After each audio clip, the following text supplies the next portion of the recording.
1600 सीटों पर 2500 से भी कम वोटों से जीते बीजेपी। थोड़ा जोर और लगाती बीजेपी तो 50 सीटों पर सिमट जाती कांग्रेस।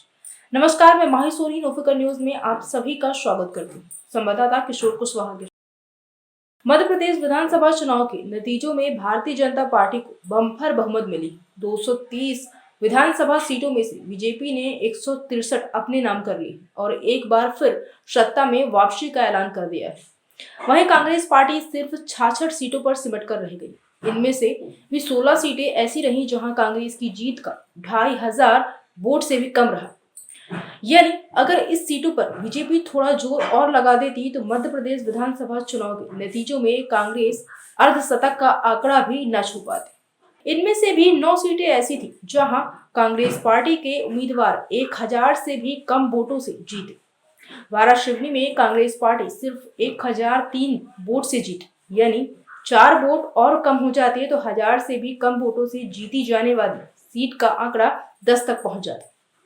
वहीं कई सीटें तो ऐसी रहीं जहां मुकाबला आखिरी राउंड तक गया। यहां आखिरी राउंड तक उम्मीदवारों की सांसें अटकी रहीं। हालांकि अंत में चंद वोटों की जीत कांग्रेस पार्टी के इन उम्मीदवारों को मिली। ये है वो सीट जहां कांग्रेस 2000 से भी कम वोटों से जीती चुनाव। गोहद में केशव देसाई 607 वोटों से जीती। डबरा में सुरेश राजी 2267 वोटों से जीती। पृथ्वीपुर से नितेंद्र ब्रजेंद्र सिंह राठौड़ 1831 वोटों से जीते। सिमरिया से अभय मिश्रा 637 वोटों से जीते। बैहर में संजय उइके 551 वोटों से जीते। वारासिवनी में विवेक विक्की पटेल 1003 वोटों से जीते। पराशिया में सोहनलाल वाल्मीकि 2168 वोटों से जीते। डुमरनी में अभिजीत साय 950 वोटों से जीते। हरदा में रामकिशोर दुगने 870 वोट से जीते। भीकनगांव में झूमा सोलंकी 603 वोट से जीते। राजपुर से बाला बच्चन 890 वोट से जीते।